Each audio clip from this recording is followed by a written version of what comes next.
Wife and kids leave to go to the store. Notice the white van in the background waiting.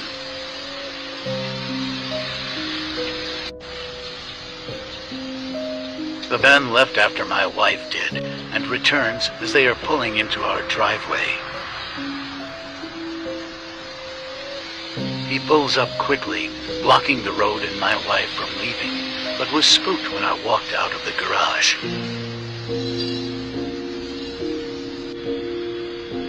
The van returned after dark, stalking our home.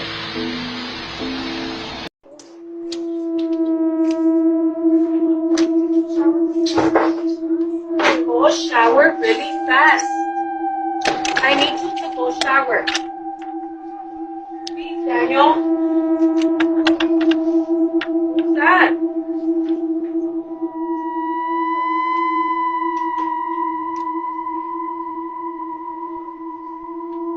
Who is that? Get out of here! Get out of here! There's a guy outside. Look.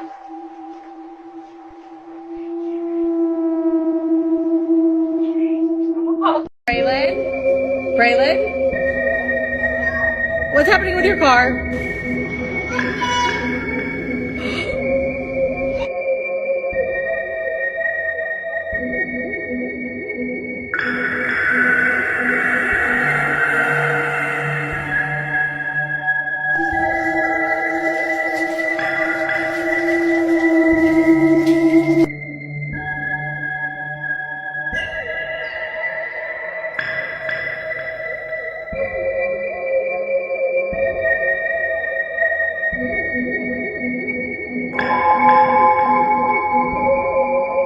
Ma, there's a weird fucking stray cat outside. It looks like grandma, the fucking thing. Hey, get the fuck out of here.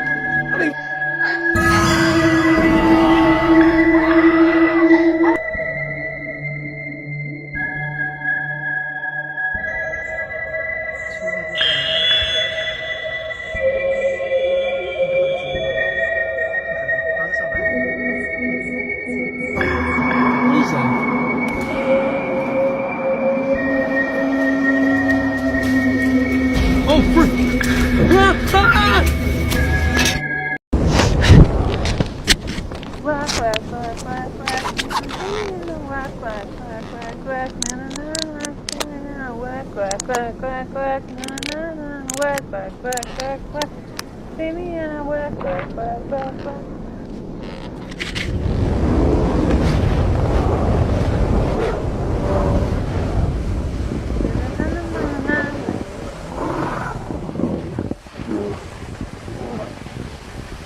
This poor girl encountered the Serbian dancing lady. If you don't know what I'm talking about, check out my last video. The Serbian dancing lady is a woman that dances the street at night. She carries a knife with her, and if she encounters someone, then check out her encounter. Ходит около домов, танцует, если она видит человека, она начинает бежать за ним с ножом. Я сейчас посмотрела в окно.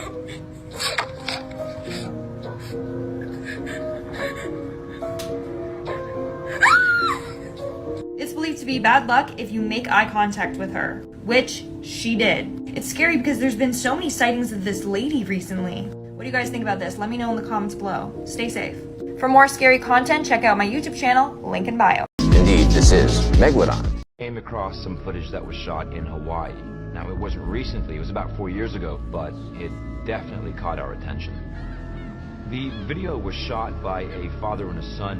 Now, the original footage was kind of hard to make out, but after studying it and the amateur photos taken from the beach, you can clearly see a bite radius in the whale, and the bite radius is striking.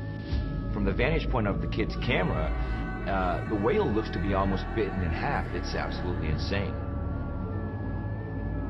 Local marine biologists analyzed the whale and determined, as crazy as it sounds, that the tail was bitten off in one bite.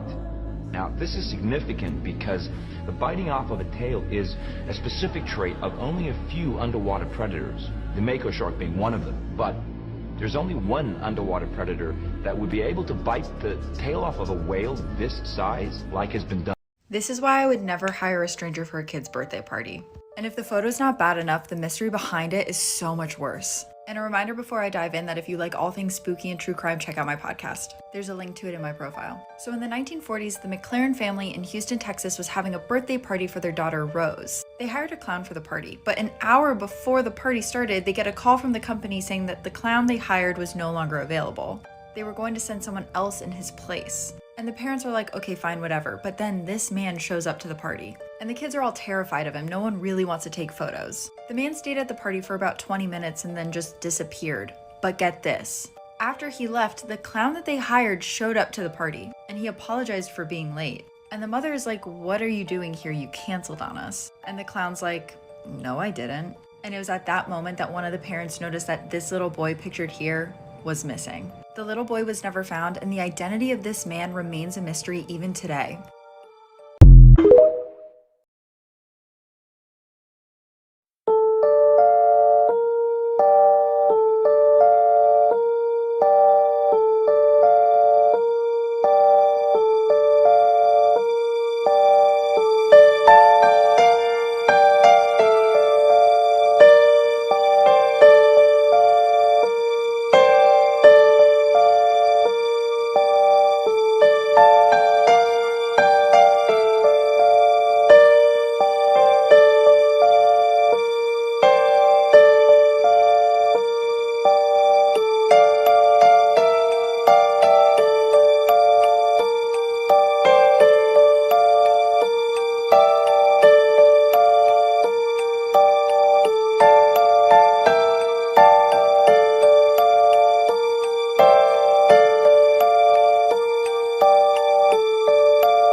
Ambulance service, what's the address of the emergency? Hi, I'm not sure. I've just met a man who... What's the address, my love, first, please? I am on Berkeley Road in Westbury Park. Berkeley Road in Westbury Park. Okay, and whereabouts on that road are you? Just outside, or...? The very bottom of the road. Basically, I heard a shouting in my garden. I came out and there's a gentleman shouting for help. Okay, so he's in Berkeley Road, Westbury Park. Yeah. Bottom of the road. Okay, bear me a second. Good. Okay, so he's actually in the road, is he? Yeah, he is, yeah. Mate, it's okay. Okay, my love, tell me exactly what's happened. I was in my garden having a cigarette and I heard a gentleman shouting from a distance away. I went out into my road to investigate and basically he's just shouting for help and... Can you ask him what's happened? I'm not sure what's happened. Excuse me, mate. Excuse me. Hello?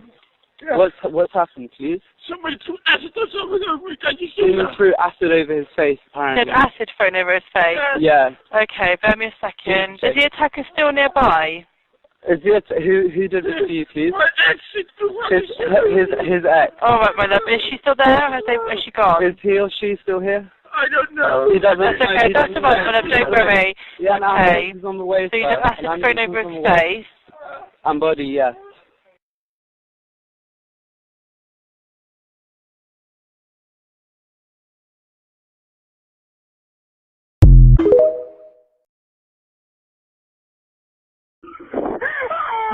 911. What's the location of the emergency? Please help me! Yes, what address do you need help? I'm not on an address. I'm on the road on Myers Road. He's trying to kill me. Which road are you on? Myers Road in Oregon City. Okay, do you have an address? Listen. Kathy Lee, come on, get a cop here now. Okay, who's trying to kill you? My husband.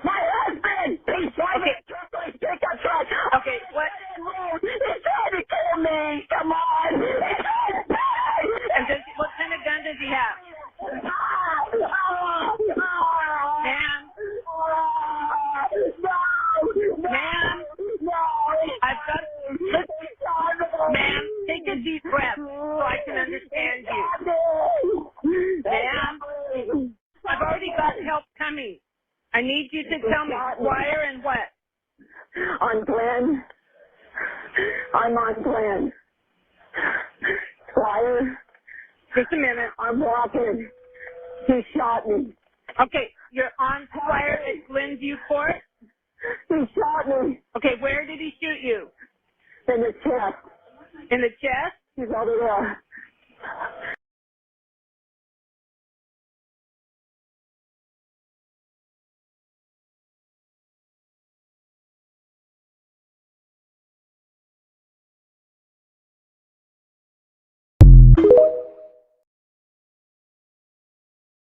On October 9, 2013, 37-year-old Daniel Van Sickle and his friend 36-year-old Sam Slack arrived at the Blue Springs State Park in Florida for a day of scuba diving.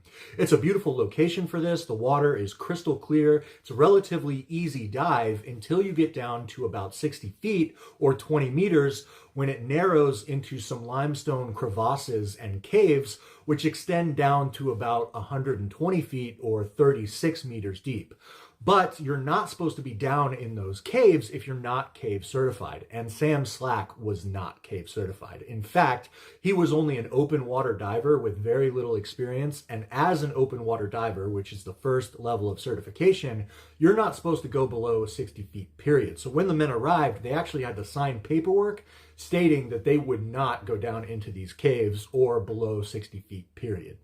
But as soon as the two men got in the water, that is immediately what they did. They went straight down to the bottom at 120 feet, down into these tighter crevasses, down to the dark bottom. But everything went okay. They just explored down there for a few minutes before they decided they were going to head back up and explore some more of these limestone formations. However, on their way back up, once they got to about 80 or 90 feet, some 30 meters, Daniel looks over and sees Sam giving him the out of air sign. I have no air left. So Daniel swims over to him and he gives him his regulator so they can buddy breathe. Where normally you'd give your regulator up, they'd take a few breaths, they'd pass it back, you'd take a few breaths, and then you make an emergency ascent. However, after about 30 seconds, Sam was not giving Daniel the regulator back, and Daniel's motioning to him, hey, I need my air back. But Sam is pulling away. He's keeping it. He's not giving it back. So Daniel has to make the heartbreaking decision to fight Sam underwater for his air. And he gets a hold of it. He rips the regulator away from Sam and he kicks away from him and just beelines it for the surface without taking any decompression, safety stops, nothing. He just goes straight to the surface where he screams out to a maintenance worker, hey, call 911.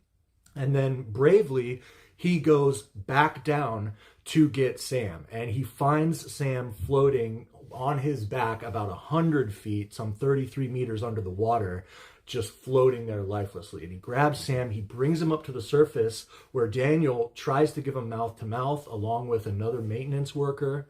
And they would call 911. Paramedics would arrive shortly after, but Sam could not be revived. He drowned there on that day. It was determined later that he had never opened his valve on his tank all the way. He just opened it a quarter turn. And if you're a scuba diver, you open that all the way and then a half turn back. And that's what prevented him from getting the air. At 10 p.m. on October 23, 2017, hundreds of people would gather at the Qinglong Temple in Malaysia to watch a Taoist guru perform an incredible feat of both physical and spiritual strength and endurance. 65-year-old Lim Ba had performed this stunt or ritual before, but despite that, his family had begged and pleaded with him to please never do it again, because it was very dangerous. What he was going to be doing was steaming himself alive. So there would be a fire lit on the ground, a wood fire. Above that, there would be a large steel cooking wok that would be filled with water, and above that there would be a little wooden platform that Lim would sit on, and that platform would have vegetables on it that would be cooked by this steam while he was in there. On top of that, they would lower this giant metal capsule over the top of him, so he's completely encapsulated in there. It's like he's sitting in a pressure cooker. Now, despite it being so dangerous and his family's pleas, he was very intent on showing his loyal fans that anything can be achieved with the proper amount of discipline and spirituality. So he was going through with it. And at 10 o'clock, they lit this fire under the wok. When the water began to steam, Lim climbed up on the wooden platform with the vegetables, and they used this like pulley system to lower this vat over the top of him, completely sealing him in with this steam. Everything was going okay for about the first half an hour until, to me, it looks like on the video, the fire underneath him gets a little bit bigger than it should have got. And then you start to hear screaming and pounding from the inside of this vat. People obviously immediately realize there's a problem and they rush to use this winch system to get it off of him. But by the time they do, Lim is unconscious. He's convulsing. His arms are flailing. They drag him out, but he is covered from head to toe in horrible second-degree steam burns. And by the time they get him to the hospital, he was either already deceased or deceased right shortly thereafter. It would turn out he didn't actually die from the burns themselves, but the steam burns were so incredibly painful, it was just too much for his heart to handle, and his heart would just shut down. His 32-year-old son would say, "My mother, my sisters, and I are so terribly sad. Our very cheerful father has left us forever." Unsolved cases that keep me up at night. On January 16, 2014, a group of 4 friends were playing a game of dares. One of them was dared to go into this cornfield that was rumored to be responsible for the many disappearances in the area. The friend agreed, following the rules of the game, and ventured into the cornfield by himself. For what felt like hours had gone by, the 3 friends had lost track of the man and were starting to get worried. Too afraid to go on themselves, they contacted the police, and the police showed up after a while and searched the area. They searched and they didn't find any trace of the guy. But they did find his phone, and after going through his phone, they found the last photo captured before his disappearance.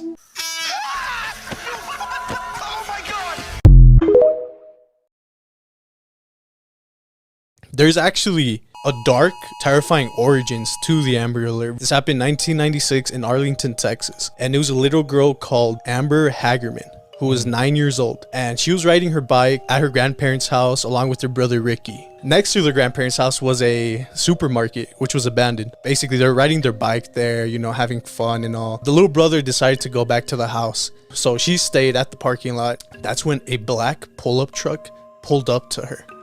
A man got out of the truck, grabbed Amber, threw her inside the truck, and he dipped immediately. Now, luckily, a witness was able to, see it happen from his backyard. So he called the cops immediately. The cops showed up pretty fast, bro. Like, within minutes, it was pretty fast. So there was a huge search for Amber all over Texas, basically, hoping that they could find her and see who abducted her. Even with all that happening, bro, like, they still couldn't find her. About 4 days later, there was a man who was walking his dog at midnight.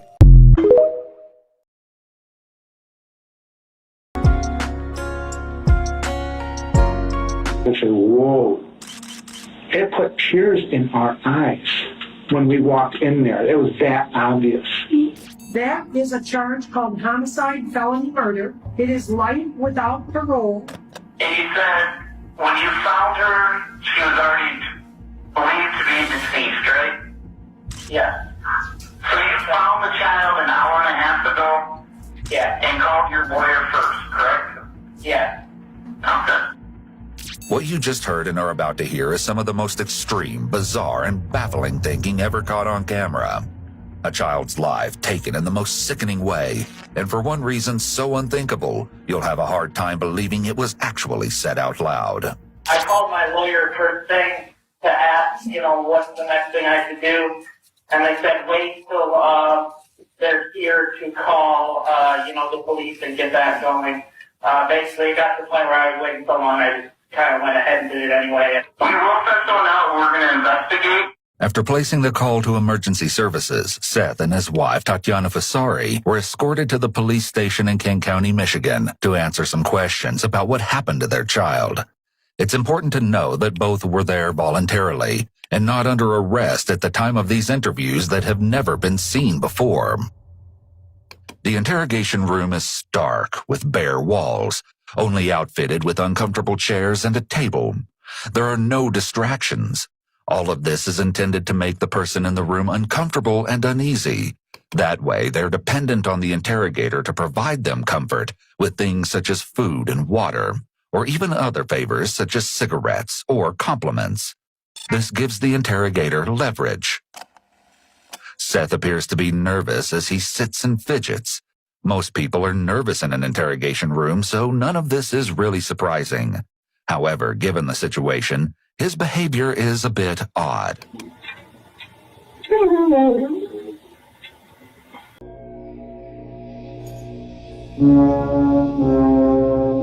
Cops came out of nowhere. There was countless times that we would see a cop and then all of us would disperse and run. They sneak up on us good. They sneak up on us real good this time. You go, guys, please don't run. And the way they said it, we're like, ugh, what's up? Like, well, I'm ready to run.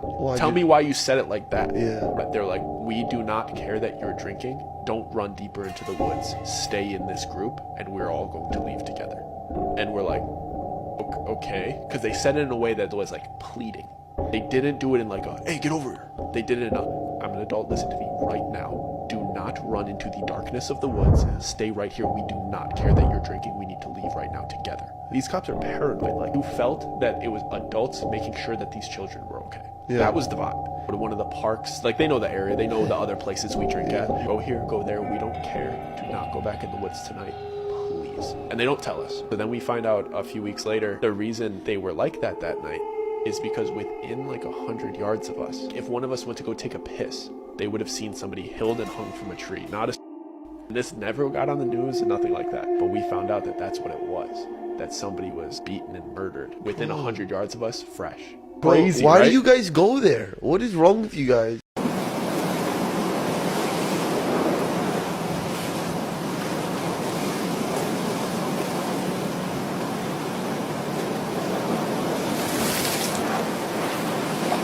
If you have not heard about the 28 girls that were hospitalized after using a Ouija board, you should...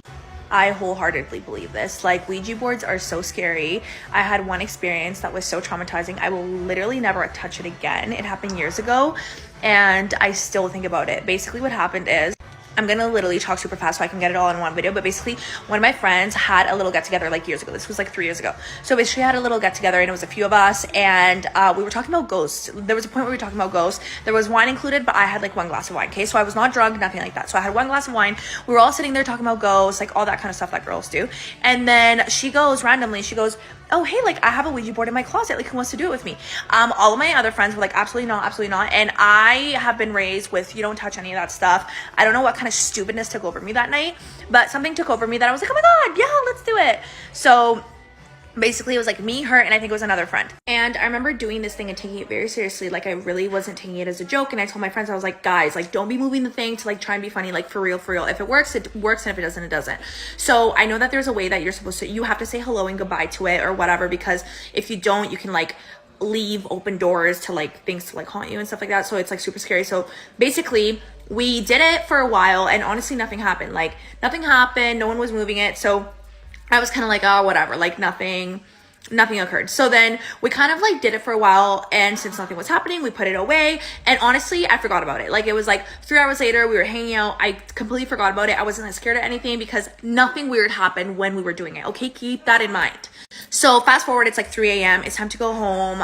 It's super late, and my friend is gonna drive me home. So she's like, okay, like, let's like drive me home, whatever. Keep in mind, this is the friend that like plays everything down. Like, when something scary happens, she's like, Val, you're being dramatic. Like, I'm sure there's a logical explanation for it, whatever. Anyway, so me and her driving on the way home, and we're blasting music, we're dancing, sorry, we're not dancing, we're singing, blah, blah, blah. And we're on the way home, and I remember she was gonna take this turn. There's 2 turns to go into my house, okay? And both turns go straight to my house, so it doesn't matter what turn you take. Since both turns go to my house, it doesn't really matter. So she usually takes the first turn, but for some reason, something in me was like, don't take this one. I was like, don't take this turn, take the next one.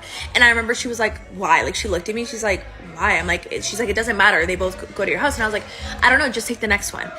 So anyways, so we're going straight, and we're about to take this turn. Keep in mind, it's just a long road, and it's right on that empty field. So you have the empty field, the long road, and there's a mailbox, okay? So she's taking the turn, and her lights are hitting the mailbox, and we both literally freeze. Like, we literally are just, we're not saying a thing, we're looking there. I kid you not, there is a little girl in a white dress. She looks, and when I tell this story, it sounds like I'm making this shit up. It was a little girl with a white dress. She looked sick. She had dark hair up to here. She was literally standing just at her car, like standing at, and I'm not kidding. Like, after You have not heard about the 28 girls that were hospitalized after using a Ouija. I tried to fit it all in one video, but it's just not gonna happen. So basically, like I said, we were turning in, and it's the long road that we're turning into. So we're turning this way into this long road. Then there's a big empty field here. It's dark, it has grass in it, and then there's a little wooden railing on it. Super easy to just put your foot over it and be on the other side of it. So as we're turning, her car, the music is still blasting because we're singing, we're going, whatever. When her car turns and it's kind of pointing at the mailbox, we see the figure, okay? The person, the little girl, whatever. We did not say a word, okay? We didn't say a word to each other. We were just like looking, and I remember the music was still going. I think I turned the music down as we were looking. We weren't like, oh my God, do you see that? But like, we were both seeing it, and my friend, I almost said her name. It doesn't matter, but my friend literally she stopped the car, and we were just staring at it. And the light was hitting it directly. It was like at this point, it was like 3:30 in the morning. And I am not kidding. Like, the chill I felt all over my body, and like the uneasiness that I felt was so scary. I remember being so scared that I actually felt like my eyes teared up from how scared I was, and I was just looking at it. And when you freeze, like, I look back at it and I'm like, fuck, I wish I would have like pulled my phone out, taken a video. Like, when I tell the story, people are like, well, why didn't you take a picture? What? Because when that happens in the moment, you literally freeze. Like, you don't know what to do. You're frozen. You're just like staring at this thing. You're like, what the hell is going on? So we were just like looking at it, and we're like, what the hell? And so my friend, I'm like, drive. Like, we were literally looking at each other, and I remember, I think at one point she goes, what is that? And I was like, I don't know. And I was like, and we just kept driving, and I will never forget this. This little girl had a white dress, like I said, dark black hair, like up to here. She didn't have a phone. She didn't have a purse. I cannot remember if she had shoes on or not. I literally can't remember. But I remember as the car was moving down, her head was like turning like this as it was going. Like, it was like, I'm telling you, it's like a scary movie. Like, when I'm telling you this, it sounds like I'm making this shit up. That's why when I've said it to people before, they're like, oh my God. And I'm like, I swear to you. And thank God my friend was with me, because we talk about it still to this day. And we're like, what was that? And so basically, as we pass it, I still see it like going like this, and she keeps driving. As soon as we pass it, my friend hits the gas. We're going, and we're gonna turn into my house. And I look at the back, and I see it kind of like the heads turn like this, like looking at us. And I'm like, oh my God. And I remember making direct eye contact with it, because it was I was sitting on the passenger seat, so it was looking like this as we were passing by. So my friend drops me off. And one thing that I should mention is she was about like 10 years old-ish. And when I tell this story, like, even if people don't believe me, I know in my soul, like, what I saw had to do something with doing that Ouija board that night, because I've never in my life seen anything like that. Oh my God, I'm gonna have to do a part 3, because I still want to include some things.